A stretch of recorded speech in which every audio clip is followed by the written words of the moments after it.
നമസ്കാരം. Supreme voice ന്യൂസിലേക്ക് ഏവർക്കും സ്വാഗതം. പ്രധാനപ്പെട്ട വാർത്തകൾ.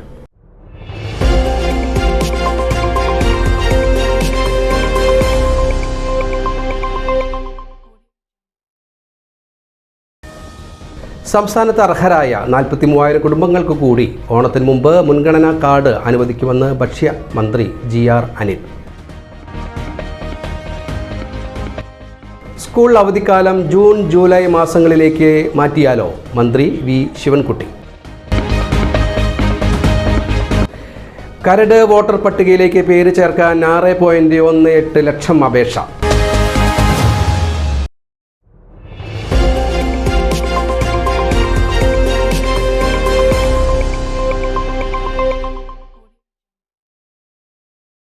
വാർത്തകൾ വിശദമായി.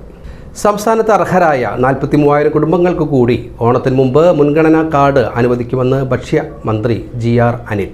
സംസ്ഥാനത്ത് അർഹരായ 43,000 കുടുംബങ്ങൾക്ക് കൂടി ഓണത്തിന് മുമ്പ് മുൻഗണനാ കാർഡ് അനുവദിക്കുമെന്ന് മന്ത്രി GR അനിൽ. പുതിയ മുൻഗണനാ കാർഡിനായി സെപ്റ്റംബർ 16 മുതൽ ഒക്ടോബർ 15 വരെ ഓൺലൈൻ വഴി അപേക്ഷ നൽകാം. ഓണത്തിന് റേഷൻ കടകൾ വഴി വെള്ള കാർഡുകാർക്ക് 15 കിലോ സ്പെഷ്യൽ അരി 10.90 രൂപ നിരക്കിൽ ലഭിക്കും. 10 കിലോ ചമ്പാവരിയോ 5 കിലോ പുഴുക്കലരിയോ വാങ്ങാം. പിങ്ക് കാർഡിന് നിലവിലുള്ള സൗജന്യ അരി വിഹിതത്തിന് പുറമെ 5 കിലോഗ്രാം അരിയും നീല കാർഡിന് നിലവിലുള്ള അരി വിഹിതത്തിന് പുറമെ 10 കിലോ അരിയും ലഭ്യമാക്കും. വെള്ള കാർഡിന് ആകെ 15 കിലോഗ്രാം ലഭ്യമാക്കും. ചുവപ്പ് കാർഡുകാർക്ക് ലഭിക്കുന്ന 5 കിലോ അരിക്ക് പുറമെ 5 കിലോ കൂടി ലഭിക്കും. മഞ്ഞ കാർഡുകാർക്ക് 1 കിലോ പഞ്ചസാരയും എല്ലാ വിഭാഗം റേഷൻ കാർഡുകാർക്കും മണ്ണെണ്ണ വിഹിതവുമുണ്ട്. ആദ്യപാദത്തിലെ മണ്ണെണ്ണ വിഹിതം വാങ്ങാത്ത AI കാർഡുകാർക്ക് 2 ലിറ്റർ മണ്ണെണ്ണയും മറ്റ് വിഭാഗം കാർഡുകാർക്ക് 1 ലിറ്റർ മണ്ണെണ്ണയും ലഭ്യമാക്കും. AAY കാർഡുകാരായ 6 ലക്ഷത്തോളം കുടുംബങ്ങൾക്ക് സർക്കാരിൻ്റെ ഓണ സമ്മാനമായി സൗജന്യ ഓണക്കിറ്റ് നൽകും. 18 മുതൽ സെപ്റ്റംബർ 2 വരെയാണ് വിതരണം.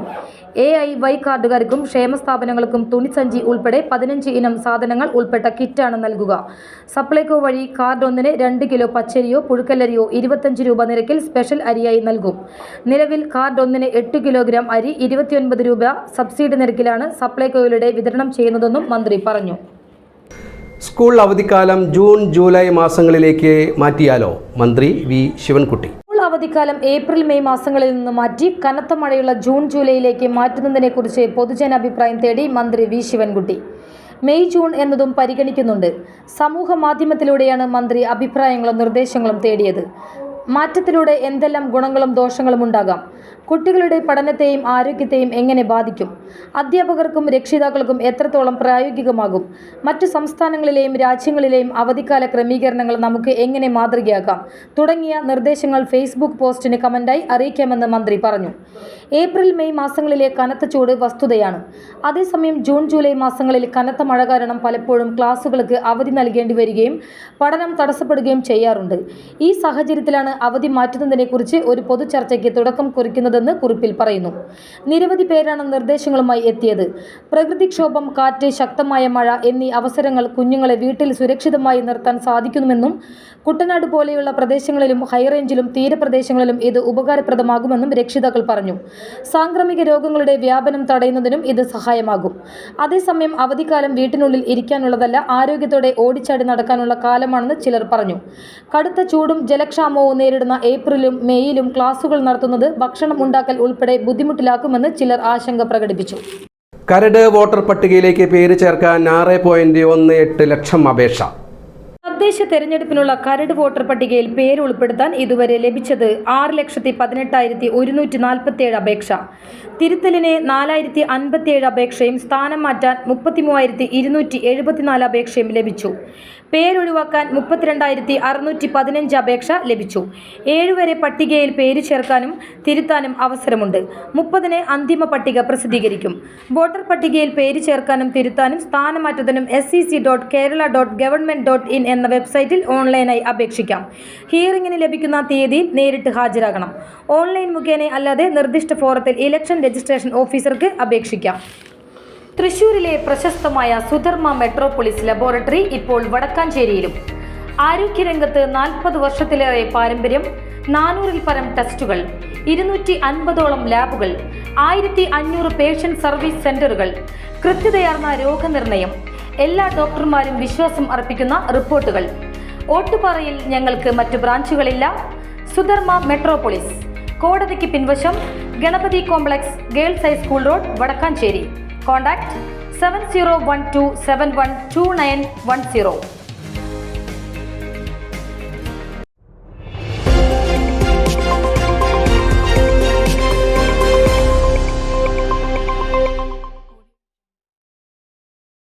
വാണിജ്യ സിലിണ്ടറിന് വില കുറച്ചു. വാണിജ്യ സിലിണ്ടർ വില കുറച്ചു. പുതിയ വില ഇന്നു മുതൽ നിലവിൽ. രാജ്യത്ത് വാണിജ്യ സിലിണ്ടർ വില കുറച്ചു. 19 കിലോ പാചകവാതക സിലിണ്ടറിന് 33 രൂപ 50 പൈസയാണ് കുറച്ചത്. ഇതോടെ പുതിയ വില 1638 രൂപ 50 പൈസയായി. ഇത് ഇന്നു മുതൽ നിലവിൽ വരും. 5 മാസത്തിനിടെ 177 രൂപ 50 പൈസയാണ് കുറച്ചത്. അതേസമയം ഗാർഹിക സിലിണ്ടർ വിലയിൽ ഇത്തവണയും മാറ്റമില്ല. ഇന്ത്യ രാജ്യത്ത് അതിഭീകര അവസ്ഥയാണ് ഇപ്പോൾ നിലനിൽക്കുന്നത്. കന്യാസ്ത്രീകളുടെ അറസ്റ്റുമായി ബന്ധപ്പെട്ട് വടക്കാഞ്ചേരിയിലെ പ്രമുഖ കോൺഗ്രസ് നേതാവ് അജിത് കുമാർ പ്രതികരിക്കുന്നു. ഇന്ത്യ രാജ്യത്ത് അതിഭീകരമായ ഒരവസ്ഥയാണ് ഇപ്പോൾ ഉള്ളത്.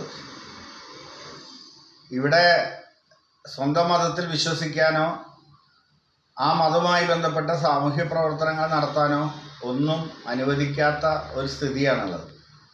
ഇപ്പോൾ ഛത്തീസ്ഗഡിൽ അവിടുത്തെ കുഷ്ഠരോഗികളെ പരിപാലിക്കുന്ന സിസ്റ്റേഴ്സ് അവിടുത്തെ ഒരു ഗ്രാമത്തിലെ കുട്ടികളുടെ ദയനീയാവസ്ഥ കണ്ട്, ചെറുപ്പക്കാരുടെ ദയനീയാവസ്ഥ കണ്ട് അവരൊന്നും നക്സലിസത്തിലേക്ക് പോകാതിരിക്കാൻ വേണ്ടി അവർക്ക് തൊഴിൽ പരിശീലനം നൽകാനും തൊഴിലുണ്ടാക്കാനും വേണ്ടി അവരുടെ തന്നെ മറ്റു സ്ഥാപനങ്ങളിലേക്ക് കൊണ്ടുപോകാൻ വേണ്ടി റെയിൽവേ സ്റ്റേഷനിലെത്തിയതാണ്.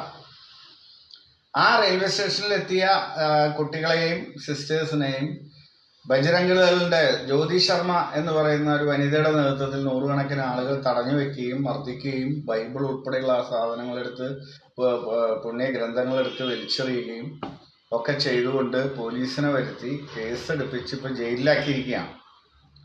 മനുഷ്യക്കടത്താണ് പ്രധാനമായിട്ട്. എന്താ മനുഷ്യക്കടത്ത്? ഒരു രാജ്യത്ത് നിന്ന് മറ്റൊരു രാജ്യത്തേക്ക് മനുഷ്യന്മാരെ കൊണ്ടുപോകുമ്പോൾ അതൊക്കെ മനുഷ്യക്കടത്ത് നമ്മൾ പറയാറുണ്ട്.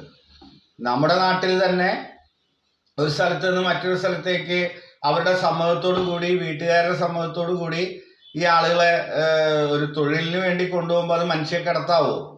അങ്ങനെയാണെങ്കിൽ ഉത്തരേന്ത്യൻ സംസ്ഥാനങ്ങളിൽ നിന്ന് ഓരോ ദിവസവും കേരളത്തിലേക്ക് വന്നുകൊണ്ടിരിക്കുന്ന 100 കണക്കിന് ആളുകളൊക്കെ മനുഷ്യക്കടത്തിൻ്റെ ഭാഗമായിട്ട് വരിക എന്ന് പറയേണ്ടി വരില്ലേ? എത്ര ഏജന്റുമാർ അതിൻ്റെ ഭാഗമായിട്ട് പ്രവർത്തിക്കുന്നു? ഈ ഉത്തരേന്ത്യൻ, ഇപ്പോൾ ഈ ബീഹാർ, ഛത്തീസ്ഗഡ്, അതുപോലെ തന്നെ ഒറീസ തുടങ്ങിയ സംസ്ഥാനങ്ങളിൽ നിന്ന്, ബംഗാൾ തുടങ്ങിയ സംസ്ഥാനങ്ങളിൽ നിന്ന് 100 കണക്കിന് ആളുകളാണ്. കേരളത്തിലെ കണക്കനുസരിച്ച് ഏകദേശം 38 ലക്ഷം ആളുകളെ മനുഷ്യക്കടത്ത് വഴി കേരളത്തിൽ എത്തിച്ച് പണിയെടുക്കുന്നുണ്ട്. ഇതൊക്കെ മനുഷ്യക്കടത്തിന് കേസെടുക്കാൻ പറ്റുമോ? എന്ത് വിഡിത്തമാണ്! ഇന്ത്യ ഒരു വലിയ ജനാധിപത്യ രാജ്യമാണ്. ഈ രാജ്യത്തെ ഏത് സംസ്ഥാനത്തും ഏത് സ്ഥലത്തും പോയി താമസിക്കാൻ ഇന്ത്യക്കാർക്ക് അവകാശമുണ്ട്, തൊഴിൽ ചെയ്യാൻ അവകാശമുണ്ട്. എന്തിനാ കാശ്മീരിലെ 364 വകുപ്പ് എടുത്തു കളഞ്ഞത്? അവിടെ ഒരു പ്രത്യേക ഒരു രാജ്യത്ത് വേറെ നിയമങ്ങളുള്ള ഒരു സ്ഥലം ഉണ്ടാവാൻ പാടില്ല എന്നതിൻ്റെ പേരിലല്ലേ? എന്നിട്ട് ഇപ്പോൾ BJP ഭരിക്കുന്ന ഒരു സംസ്ഥാനത്ത് നിന്ന് കുറച്ച് ആളുകൾ മറ്റൊരു സ്ഥലങ്ങളിലേക്ക് പോയി ജോലി ചെയ്യാൻ അതിനുള്ള സൗകര്യം ഉണ്ടാക്കി കൊടുത്തപ്പോൾ അവർ തീവ്രവാദത്തിലേക്ക് പോവാതിരിക്കാനുള്ള ശ്രമം നടത്തിയപ്പോൾ അത് മനുഷ്യക്കടത്തായ ആ സിസ്റ്റേഴ്സിന് ജയിലിൽ അടച്ചിരിക്കുക. എന്തായാലും ഇന്ത്യയിലെ BJPക്കാരെ ആലോചിക്കുന്നത് നല്ലതാണ്. പണ്ട് കാലത്ത് ഭക്ഷണം പോലും കഴിക്കാനില്ലാതിരുന്ന സ്വാതന്ത്ര്യാനന്തര ഭാരതത്തിൽ പള്ളിയുടെ തൊട്ടടുത്ത് പള്ളിക്കൂടങ്ങൾ സ്ഥാപിക്കുകയും അതുപോലെ തന്നെ അമേരിക്കയിൽ നിന്നും മറ്റു രാജ്യങ്ങളിൽ നിന്നും കൊണ്ടുവന്ന മറ്റേ പാൽപ്പൊടിയും കോഴിമുട്ടയും ഒക്കെ കൊടുത്തുകൊണ്ടാണ് ഒരു കാലത്ത് ഇന്ത്യയിലെ ജനങ്ങളെ വളർത്തിയെടുത്തത് എന്നുള്ള കാര്യം RSS BJP മറക്കരുത് എന്നാണ് എനിക്ക് അവരോട് പറയാനുള്ളത്. സഭ ചെയ്യുന്ന ആ പ്രവർത്തനങ്ങൾ വളരെ മാതൃകാപരമായ പ്രവർത്തനങ്ങൾ. എന്താ RSSന് അത് ചെയ്യാൻ കഴിയാത്തത്? എന്താ BJPക്ക് അത് ചെയ്യാൻ കഴിയാത്തത്? ഈ രാജ്യത്തെ ഭൂരിപക്ഷ മതം എന്ന പേരിൽ സ്വന്തം മതത്തിലെ ദുരിതം അനുഭവിക്കുന്ന ആളുകൾക്ക് വേണ്ടി എന്ത് ചാരിറ്റിയാണ്! പേരിന് അവിടെ ഇവിടെയൊക്കെ സേവാഭാരതി എന്ന് പറഞ്ഞ് ചില ഇത് കാണിക്കുന്നതല്ലാതെ എന്താണ് അടിസ്ഥാനപരമായ RSS ഈ രാജ്യത്തെ പാവപ്പെട്ട ജനങ്ങൾക്ക് വേണ്ടി ചെയ്യുന്നത്? അവരൊട്ട് ചെയ്യൂല. അത് ചെയ്യുന്ന ആളുകൾ സമ്മതിക്കൂല. അത് ചെയ്താൽ അത് മതപരിവർത്തനമാകും. അങ്ങനെ പരിവർത്തനം നടത്തി നാട്ടിൽ ഒരു ഹിന്ദു ഉണ്ടാവില്ല. ബ്രിട്ടീഷ് ഭരണകാലഘട്ടത്തിൽ അങ്ങനെ ക്രിസ്ത്യൻ സമൂഹം മതപരിവർത്തനത്തിന് ഇറങ്ങിയിരുന്നെങ്കിൽ ഇന്നിപ്പോൾ നിങ്ങൾക്ക് ഭൂരിപക്ഷ സമുദായം അല്ലെങ്കിൽ ഭൂരിപക്ഷ മതം എന്നുള്ള പേരിൽ അഹങ്കരിക്കാൻ കഴിയുമായിരുന്നില്ല എന്നാണ് എനിക്ക് പറയാനുള്ളത്. തീർച്ചയായും ഇത് ഒരു നീതി നിഷേധമാണ്, മൗലികാവകാശങ്ങളുടെ ലംഘനമാണ്, ഭരണഘടനയെ പിച്ചുചീന്തലാണ്. ശക്തമായ ഇന്ത്യൻ സമൂഹം ശക്തമായി ഈ നടപടിക്കെതിരെ പ്രതിഷേധിക്കണം. ജാതി മത ഭേദമന്യേ ഇത് നാളെ ഒരു സ്ഥലത്തും സംഭവിക്കാൻ പാടില്ല. മതം ബലമായി മാറ്റുന്നുണ്ട് എങ്കിൽ തീർച്ചയായിട്ടും നടപടിയെടുക്കാൻ ഈ രാജ്യത്ത് നിയമമുണ്ടല്ലോ. അതിപ്പോൾ അല്ല, മുമ്പുണ്ട്. ഒരാൾക്ക് ഏതെങ്കിലും മതം സ്വീകരിക്കാൻ താല്പര്യമുണ്ടെങ്കിൽ ഒരു പക്ഷേ മാറും. അതല്ല, ബലമായി ഒരാളെ ഒരു മതത്തിനും ചേർക്കാൻ ഈ രാജ്യത്തെ ഭരണഘടന തന്നെ അനുവദിക്കുന്നില്ലല്ലോ.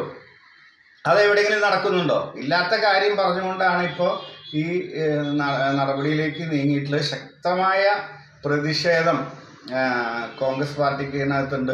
കോൺഗ്രസ് പാർട്ടി അവരുടെ മോചനം വരെ മാത്രമല്ല, അതിശക്തമായി ഇത്തരം കാര്യങ്ങൾ ഇന്ത്യയിൽ ആവർത്തിക്കാതിരിക്കുന്ന വലിയ പോരാട്ടത്തിന് നേതൃത്വം കൊടുക്കുമെന്ന് ഖാർഗെ ഉൾപ്പെടെയുള്ള കോൺഗ്രസ് നേതാക്കന്മാർ പറഞ്ഞിട്ടുണ്ട്. സ്ഥലം വിൽക്കാനുണ്ടെന്ന പേരിൽ 20 ലക്ഷം രൂപ തട്ടിയെടുത്തെന്ന പരാതിയിൽ DCC ജനറൽ സെക്രട്ടറിക്കെതിരെ കേസ്. തൃശൂർ DCC ജനറൽ സെക്രട്ടറി അഷറഫിനെതിരെയാണ് മാള പോലീസ് FIR രജിസ്റ്റർ ചെയ്തത്. വഞ്ചന കുറ്റം ചുമത്തിയാണ് അഷറഫ് അടക്കമുള്ളവർക്കെതിരെ കേസെടുത്തത്. മാള ഗവൺമെന്റ് ആശുപത്രി സൂപ്രണ്ട് ഡോക്ടർ ആശ സേവ്യർ നൽകിയ പരാതിയെ തുടർന്നാണ് നടപടിയെടുത്തത്. സ്ഥലം വിൽക്കാനുണ്ട് എന്ന പേരിൽ ഇടനിലക്കാരൻ വഴി സമീപിച്ച അഷറഫ് 20 ലക്ഷം രൂപ തട്ടിയെടുത്തതായാണ് പരാതിയിൽ പറയുന്നത്. 25 ലക്ഷം രൂപ കൈമാറിയെങ്കിലും സ്ഥലം നൽകാൻ തയ്യാറായില്ലെന്നും പരാതിക്കാരി പറയുന്നു. പരാതി ഉന്നയിച്ചതിനെ തുടർന്ന് 5 ലക്ഷം രൂപ മടക്കി നൽകിയ അഷറഫ് ബാക്കി തുക നൽകാതെ കബളിപ്പിക്കുകയായിരുന്നു എന്നും ഡോക്ടർ പറഞ്ഞു. ബാക്കി 20 ലക്ഷം മടക്കി ചോദിച്ചപ്പോൾ മകളുടെ വിവാഹത്തിന് ആഭരണങ്ങൾ വാങ്ങിയെന്നാണ് അഷറഫ് മറുപടി നൽകിയതെന്നും ഡോക്ടറുടെ പരാതിയിൽ പറയുന്നു. കേസെടുത്തതിന് പിന്നാലെ അഷറഫ് ഒളിവിലാണെന്നും ഇയാൾക്ക് വേണ്ടിയുള്ള അന്വേഷണം ആരംഭിച്ചതായും പോലീസ് അറിയിച്ചു. സംസ്ഥാനത്ത് പേ വിഷബാധ ആശങ്ക ഒഴിയുന്നില്ല. സംസ്ഥാനത്ത് പേ വിഷബാധ ആശങ്ക ഒഴിയുന്നില്ല. കഴിഞ്ഞ 7 മാസത്തിനിടെ പേ വിഷബാധയേറ്റ 23 പേരും മരിച്ചു. കഴിഞ്ഞ മാസം മാത്രം 3 പേരുടെ ജീവനാണ് നായകൾ എടുത്തത്. തെരുവു നായകളുടെ കടിയേറ്റ് മരിച്ചവരിലധികവും കുട്ടികളാണ്. തെരുവു നായ ആക്രമണം രൂക്ഷമായിട്ടും പ്രതിരോധ പ്രവർത്തനങ്ങൾ പൂർണ്ണതോതിൽ എത്തിയിട്ടില്ല. ABC ചട്ടം കൊണ്ട് യാതൊരു കാര്യവുമില്ലെന്നാണ് സർക്കാർ നിലപാട്. സുരക്ഷിതമായി ഇരിക്കാമെന്ന് കരുതുന്ന വീടിനുള്ളിലേക്ക് പോലും ചോര കൊതിച്ച് തെരുവുനായ എത്തുന്ന സ്ഥിതിവിശേഷം നാട്ടിലുണ്ട്. കുട്ടികളും വയോധികരുമാണ് ഏറ്റവും അധികം തെരുവുനായ ആക്രമണത്തിന് ഇരയാകുന്നത്. ഇക്കഴിഞ്ഞ മാസം സംസ്ഥാനത്ത് 3 പേർക്ക് പേ വിഷബാധയേറ്റു. അവർ 3 പേർക്കും ജീവനും നഷ്ടമായി. ഓരോ മാസവും പേ വിഷബാധയേറ്റ് മരിക്കുന്നവരുടെ എണ്ണം കൂടുകയാണ്. പേ വിഷബാധ സ്ഥിരീകരിക്കുന്നവരിൽ ആരും ജീവിതത്തിലേക്ക് തിരിച്ചെത്തുന്നുമില്ല. കഴിഞ്ഞ 7 മാസത്തിനിടെ സംസ്ഥാനത്തെ പേ വിഷബാധ സ്ഥിരീകരിച്ചത് 21 പേർക്കാണ്. മുഴുവൻ പേരും മരിച്ചു. 2 പേർക്ക് പേ വിഷബാധ സംശയിച്ചു. അവർക്കും ജീവിതത്തിലേക്ക് തിരിച്ചു വരാനായില്ല. നായകളെ ABC കേന്ദ്രങ്ങളിൽ എത്തിച്ച് വാക്സിൻ നൽകുന്നതിലും നൂലാമാലകൾ ഏറെയുണ്ട്. നിലവിലത്തെ സാഹചര്യത്തിൽ 1 വർഷം 20,000 നായകളെ മാത്രമേ ABC കേന്ദ്രങ്ങളിൽ എത്തിച്ച് വാക്സിൻ നൽകാനാകൂ. ABC കേന്ദ്രങ്ങൾ കൊണ്ട് യാതൊരു പ്രയോജനവും ഇല്ലെന്നാണ് തദ്ദേശ വകുപ്പിന്റെ നിലപാട്. ഇതോടുകൂടി വാർത്താ ബുള്ളറ്റിൻ അവസാനിക്കുന്നു. നമസ്കാരം.